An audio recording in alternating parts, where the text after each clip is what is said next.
کہ احمد پور ان نوابوں کی دی ہوئی بھیک ہے۔ جو اپنی ریاست میں احمد پور ہے یہ نوابوں کا ہی ہے، بس نیو جنریشن تھوڑا لا علم ہے۔ یہ جو زمینیں ہیں، یہ جو وسائل ہیں، یہ قدرتی وسائل خدا کے دیے ہوئے ہیں۔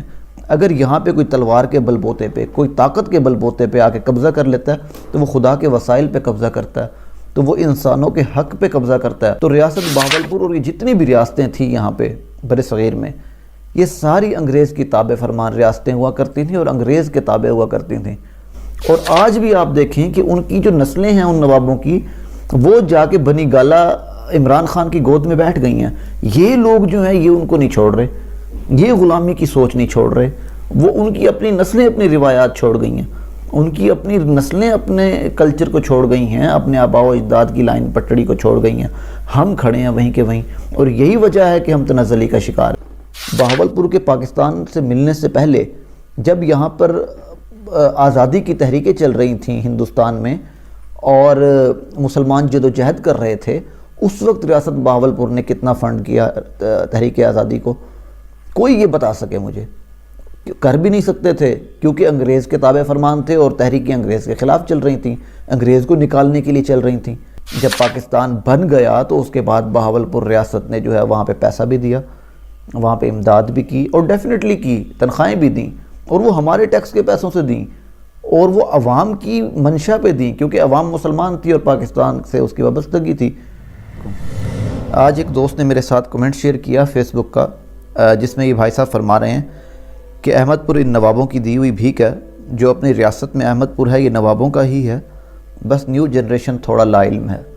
ابھی بھائی صاحب پتہ نہیں کون ہے، ان کے علم کو میں جو ہے وہ 7 توپوں کی سلامی پیش کرتا ہوں۔ یہ اس طرح کی سوچ، اس سے فرق نہیں پڑتا۔ اس طرح کے بہت سے مداح خواہ میں نے دیکھے ہیں جو اس طرح کی مداح سرائی کرتے ہیں، کیونکہ ان کو ان کے بزرگوں نے بتایا کہ بڑے احسانات تھے اس ریاست کے، اور ہم نے جو ہے وہ ساری زندگی اب جو ہے وہ ان کا غلام بن کے رہنا ہے۔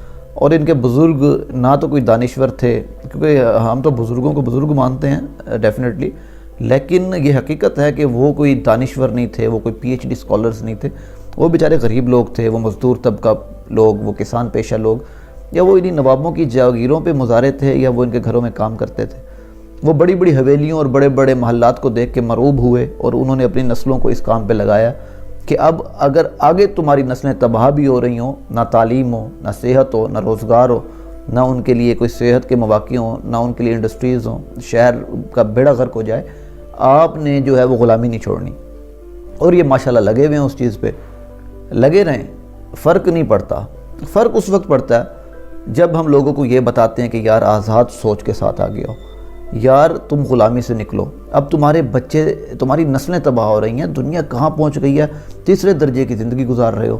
وہ کہتے ہیں نہیں، ہم نے جو ہے وہ وفاداریاں نبھانی ہیں، چاہے اب ہمارا گلا بھی گھونٹ دیا جائے، چاہے ہمارے اوپر زمین تنگ کر دی جائے، چاہے اب وہ جو لوگ یہاں حکومتیں کر گئے ہیں، چاہے وہ اچھی کر گئے، بری کر گئے، وہ اللہ کے حوالے ہو گئے، لیکن اب انہوں نے کیا یہ ہوا ہے کہ ان کی نسلیں چاہے وہ قابل ہیں نہیں ہیں، وہ ڈیلیور کر رہی ہیں نہیں کر رہی، ان کے پیچھے یہ قوم لگی ہوئی ہے۔ تو اس طرح کی جب سوچ ڈیولپ ہوتی ہے نا، تو وہاں پہ جو علم والے لوگ ہوتے ہیں نا، ان پہ فرض ہو جاتا ہے۔ اللہ تعالیٰ فرماتا ہے یظہر العالم علمہ فمن یجعل ذلک ولعنۃ اللہ والملائکۃ والناس اجمعین، یعنی کہ جب ایسی صورتحال پیدا ہونا تو علم والے کے لیے ضروری ہے کہ وہ میدان میں اترے، اور اگر وہ نہیں اترے گا اس پہ لعنت ہے اللہ کی، فرشتوں کی اور تمام انسانوں کی۔ اب اس طرح کی صورتحال میں یہ ویڈیو آپ لوگ لازمی دیکھیے گا، یہ مائنڈ چینجر ثابت ہوگی۔ اس ریاست کے حوالے سے بھی بات کروں گا۔ سب سے اہم بات یہ ہے کہ ہم اس ریاست کے باسی ہیں، اور اس ریاست کا نام بہاولپور پتہ نہیں کب رکھا گیا، جب یہ لوگ بغداد سے آئے، ان کو شکست ہوئی بغداد میں، اور پھر انہوں نے سندھ میں پناہ لی، اور انہوں نے پھر اس بہاولپور میں آ کے، اس وقت تو بہاولپور نہیں تھا، یہ ستلج کے کنارے، انہوں نے شہر پہ قبضہ کیا اور یہاں پہ انہوں نے اپنی ریاست بنائی۔ ہم تو اس ریاست کے رہنے والے پرانے لوگ ہیں، ہم تو اسی تل کے رہنے والے لوگ تھے، ہمارے آباء و اجداد ہی رہتے تھے، یہ زمینیں ہمیں کسی نے نہیں دیں۔ آج ایک سوچ ڈیولپ ہوئی ہے، جیسے وہ کہہ رہے ہیں کہ نوابوں کی دی ہوئی بھیک ہے۔ یہ جو زمینیں ہیں، یہ جو وسائل ہیں، یہ قدرتی وسائل خدا کے دیے ہوئے ہیں۔ اگر یہاں پہ کوئی تلوار کے بل بوتے پہ، کوئی طاقت کے بل بوتے پہ آ کے قبضہ کر لیتا ہے تو وہ خدا کے وسائل پہ قبضہ کرتا ہے، تو وہ انسانوں کے حق پہ قبضہ کرتا ہے، کیونکہ جو خدا کے وسائل ہوتے ہیں وہ تمام انسانوں میں برابر تقسیم کے لیے ہوتے ہیں۔ پرانے دور میں یہ ہوتا تھا مائٹ از رائٹ، جس کی لاٹھی اس کی بھینس. جب یہ طاقت کے بل بوتے پہ آ کے قبضہ کرتے تھے بادشاہ نواب، یہ اپنی جاگیریں بنا لیتے تھے علاقوں کو. آج کے دور میں اس کو غلط سمجھا جاتا ہے جب تعلیم آئی ہے. اب یہ کوئی کر نہیں سکتا. اور کسی کو اگر انہوں نے زمینیں دی بھی ہیں تو احسانات نہیں کیے، اور دیے بھی ہوں گے تو ہمیں تو نہیں دیے. ہم تو ڈبل رجسٹریاں کرا کر بیٹھے ہیں اس شہر میں. پہلے بھی ہمارے بزرگوں نے اسٹام بھر کے پیسے اگر کسی زمینیں لی ہیں تو اس کے دوبارہ آج رجسٹریاں کرانی پڑ رہی ہیں. یہ حقیقت ہے. تو ریاست بہاولپور اور یہ جتنی بھی ریاستیں تھیں یہاں پہ بر صغیر میں، یہ ساری انگریز کی تابع فرمان ریاستیں ہوا کرتی تھیں اور انگریز کے تابع ہوا کرتی تھیں. نواب سر صادق خان عباسی صاحب کی جب تاج پوشی ہوئی ہے وہ 3 سال کی عمر میں ہوئی ہے، اور ان کے جوان ہونے تک اس ریاست کو برطانیہ نے ڈائریکٹ چلایا ہے یہاں ایک کمیٹی تشکیل دے کے. اور اس اسٹیٹ کے جو پہلے وزیر اعظم تھے 1942 سے 1947 تک وہ تھے سر رچرڈ مارش کرفٹن، جو کہ ایک ڈیفینیٹلی ایک انگریز تھے اور ایک عیسائی تھے. اور دوسرے جو وزیر اعظم یہاں کے بنے ہیں سر جان ڈرنگ 1948 سے 1952 تک 52 تک، وہ بھی ایک عیسائی تھے، انگریز تھے. ڈرنگ سٹیڈیم بہاولپور جن کے نام پہ بنا ہوا ہے. اور 55 میں آ کے پھر جو ہے وہ ریاست نے بہاولپور کے ساتھ الحاق کیا. جب پاکستان بن گیا تو اس کے بعد بہاولپور ریاست نے جو ہے وہاں پہ پیسہ بھی دیا، وہاں پہ امداد بھی کی، اور ڈیفینیٹلی کی، تنخواہیں بھی دیں، اور وہ ہمارے ٹیکس کے پیسوں سے دیں، اور وہ عوام کی منشا پہ دیں کیونکہ عوام مسلمان تھی اور پاکستان سے اس کی وابستگی تھی. لیکن مجھے یہ بتائیں کوئی بھی تاریخ کا سٹوڈنٹ کہ جب ریاست بہاولپور کے پاکستان سے ملنے سے پہلے جب یہاں پر آزادی کی تحریکیں چل رہی تھیں ہندوستان میں اور مسلمان جد و جہد کر رہے تھے، اس وقت ریاست بہاولپور نے کتنا فنڈ کیا تحریک آزادی کو؟ کوئی یہ بتا سکے مجھے؟ کر بھی نہیں سکتے تھے کیونکہ انگریز کے تابع فرمان تھے اور تحریکیں انگریز کے خلاف چل رہی تھیں، انگریز کو نکالنے کے لیے چل رہی تھیں. چاہے وہ سکھ، چاہے وہ مسلمان، چاہے وہ ہندو مہاراجے، کوئی بھی ریاستیں تھیں، وہ سارے انگریز کے تابع آتے تھے. اور یہاں پہ جتنی مندر، مسجدیں اور گردوارے بنے ہیں انگریز نے بنانے سے منع نہیں کیے. انگریز نے مذہبی پابندیاں تو لگائی نہیں ہیں، اسے فرق نہیں پڑتا تھا کوئی نماز پڑھے، کوئی چرچ میں جائے یا کوئی مندر میں جائے یا گردوارے میں جائے. اس کو فرق یہ پڑتا تھا کہ معاشی نظام اس کا ہو، اقتصادی نظام اس کا ہو. اس کو فرق یہ پڑتا تھا کہ اس کا تعلیمی نظام اس کا رائج ہو، اور یہ ہوا. آپ حیدرآباد سے لے کر کشمیر تک دیکھیں، ساری ریاستوں میں جتنی بھی تعلیمی ترقی ہوئی، بڑے بڑے ادارے بنے، بڑی بڑی بلڈنگز بنی، انگریز کے دور میں بنی ہیں. اور ہم اس کو منسوب کرتے ہیں وہاں کے مقامی راجاؤں، مہاراجاؤں اور نوابوں سے. بے شک ان کا کنٹریبیوشن بھی ہو سکتا ہے، جہاں پازیٹیوٹی ہے وہ ہے. اب اگر بات کریں پاکستان میں شامل ہونے کی، دیکھیں ہم جو بات کرتے ہیں کہ ہم نے پیسہ دیا بہاولپور کو، بہاولپور نے پاکستان کو، اور یقیناً دیا. ہم اس کا پاکستان سے اس کا صلہ بھی چاہتے ہیں کیونکہ وہ عوام کا پیسہ تھا. ہم نے مدد کی ہے پاکستان کی. جب پاکستان بنا 47 میں، 1947 میں پاکستان بنا، اور 1955 میں ریاست بہاولپور پاکستان کے ساتھ ملی. یعنی پاکستان کے بننے کے 8 سال بعد. 8 سال یہ جو ہے یہ برٹش کولیبوریشن اور خود مختار کی ایک درمیانی سٹیج میں جو ہے یہ اپنے آپ چلتی رہی ریاست. اور اس کے بعد جب صورتحال یہ پیدا ہوئی، کیونکہ یہ لوگ ریاستیں کچھ تھیں جو ضم ہو رہی تھیں، کچھ جو ہیں وہ ضم نہیں ہوئی تھیں. یہ جو ہم کہتے ہیں کہ بہاولپور کو پاکستان میں شامل کیا اپنی مرضی سے، ایسا بالکل نہیں تھا. یہ لارڈ ماؤنٹ بیٹن کی کھینچی ہوئی لکیریں جب وہ پاکستان میں مسلم اکثریتی آبادی کو دے گیا اور غیر اکثریتی آبادی ہندوستان میں دی گئی، تو کسی حد تک یہ اٹانومی دی گئی ریاستوں کو کہ وہ خود جو ہے وہ فیصلہ کریں کس کے ساتھ جائیں گی. تو 8 سال خود مختار رہنے کے بعد بہاولپور نے فیصلہ کیا کہ ہم پاکستان کے ساتھ شامل ہوں گے. کیونکہ اب یہ صورتحال آ گئی تھی، لوگ دیکھ رہے تھے کہ پاکستان کتنی دیر چلتا ہے، آیا کہ یہ سٹیبل رہے گا بھی کہ نہیں رہے گا. جب یہ سٹیبل ہو گیا تو یہ خطرہ تھا کہ اب یا تو پاکستان فوج کشی کر دے گا یا ہندوستان فوج کشی کر دے گا. چھوٹی چھوٹی ریاستیں تھیں، اپنے سٹیبل رہ نہیں سکتی تھی فوج کے سامنے ان ملکوں کی. تو فیصلہ کرنا جب مجبوری بنی کسی ایک ملک کے ساتھ ملنے کی، تو اس ریاست کے کیونکہ عوام مسلمان تھی، لوگوں کی دلی جذبات پاکستان کے ساتھ تھے، تو پھر اس کا الحاق جو ہے وہ پاکستان کے ساتھ کیا گیا. اور پھر پاکستان کی امداد بھی کی گئی. اور الحاق کرنے میں پاکستان کی آفرز بھی بہت اچھی تھیں اس اسٹیٹ کے لیے.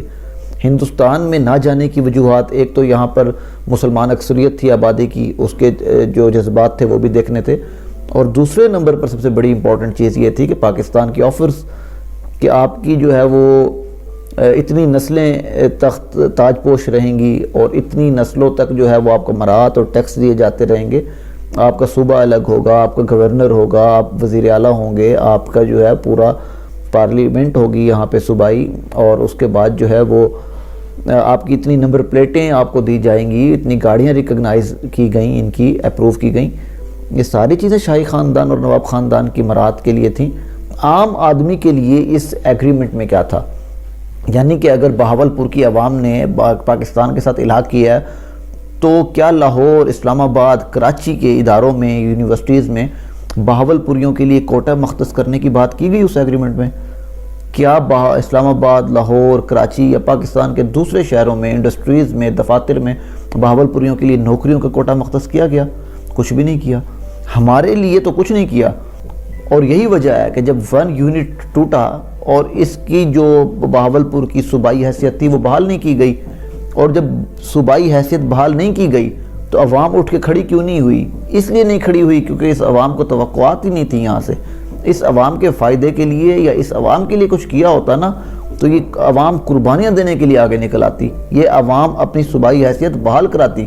اور آج بھی آپ دیکھیں کہ ان کی جو نسلیں ہیں ان نوابوں کی، وہ جا کے بنی گالہ عمران خان کی گود میں بیٹھ گئی ہیں۔ یہ لوگ جو ہیں یہ ان کو نہیں چھوڑ رہے، یہ غلامی کی سوچ نہیں چھوڑ رہے، وہ ان کی اپنی نسلیں اپنی روایات چھوڑ گئی ہیں، ان کی اپنی نسلیں اپنے کلچر کو چھوڑ گئی ہیں، اپنے آباء و اجداد کی لائن پٹڑی کو چھوڑ گئی ہیں۔ ہم کھڑے ہیں وہیں کے وہیں، اور یہی وجہ ہے کہ ہم تنزلی کا شکار ہیں، اور یہی وجہ ہے کہ ہم پیچھے ہیں، ہم آگے نہیں بڑھ پا رہے۔ تو میرے بھائی آج ضرورت ہے کہ ہم پرانی قصوں کو پرانا ہی بنا دیں، ان کو لے کے اب ہمارے ساتھ چلنے کی ضرورت نہیں ہے۔ ہمارا دور اور ہے، ہمارا وقت اور ہے، ہماری ضروریات اور ہیں، ہمارا آج کا نظام ہی مختلف ہے اس وقت سے۔ آپ مہربانی کریں، آپ آج کے اس وقت کا فائدہ اٹھائیں اور نئی سوچ کا فائدہ اٹھا کے آگے بڑھیں اور اپنے لیے آزادی خریدیں، اپنے لیے آزادی حاصل کریں اور سوچ کی آزادی حاصل کریں، اور ہمیں یہ غلامی کی زنجیریں اور غلامی کی بیڑیاں توڑنی پڑیں گی۔ یہ خدا کے وسائل، خدا کی زمین، خدا کی دی ہوئی چیزیں جو ہیں آپ کے لیے، آپ اسے کسی انسان سے منسوب نہ کریں۔ اللہ تعالیٰ نے، آپ کی ماں نے آپ کو آزاد پیدا کیا، خدا نے آپ کو آزاد پیدا کیا ہے اس دنیا میں۔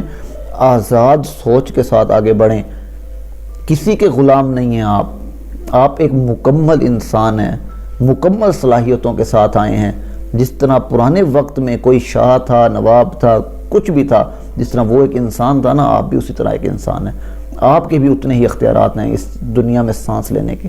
آگے بڑھیں، اپنے لیے نئے راستوں کا تعین کریں، اپنے بچوں کے مستقبل کا نیا تعین کریں، غلامی کی سوچوں سے باہر نکلیں، اقتدار اور اختیارات اپنے ہاتھ میں لیں۔ آج کے دور کا تقاضا ہے، پرانی روایات کو پس پشت ڈالیں، اور جو پڑھے لکھے لوگ ہیں اس ریاست کے، اس خطے کے، انہیں کہوں گا کہ یہ اس طرح کے لوگوں کو، جو یہ اولڈ مائنڈڈ پیپل ہیں، یہ جو روایتی لوگ ہیں جو آج سے 150 سال پیچھے ہی کھڑے ہیں دماغی سطح سے، ان کا رد کریں، ان کو سمجھائیں۔ اگر یہ نہیں سمجھتے تو ان کو اختیارات نہ دیں۔ میں تو اسی لیے کہتے ہیں کہ جمہوریت کا نقصان ہے کہ اس طرح کے لوگوں کا بھی ووٹ برابر ہے ایک پی ایچ ڈی لیول کے بندے کے، ایک عالم کے ووٹ کے برابر ہے اس سوچ کے لوگوں کا ووٹ، ایک آزادی پسند، ایک انقلاب پسند شخص کا ووٹ اس طرح کے غلام لوگوں کے برابر ہے۔ جمہوریت میں یہ نقصان ہے۔ تو خیر، اب بات یہ ہے کہ ہمیں ایک نئے راستے کا تعین کر کے آگے بڑھنا پڑے گا۔ ہمیں تعلیم اور ہمیں شعور کو جو ہے اجاگر کرنا پڑے گا تاکہ اس طرح کی سوچ کا خاتمہ ہو اور ہم ایک معاشرہ تشکیل دے سکیں اور ہم ایک اچھی قوم کی صورت میں آگے بڑھ سکیں۔ السلام علیکم۔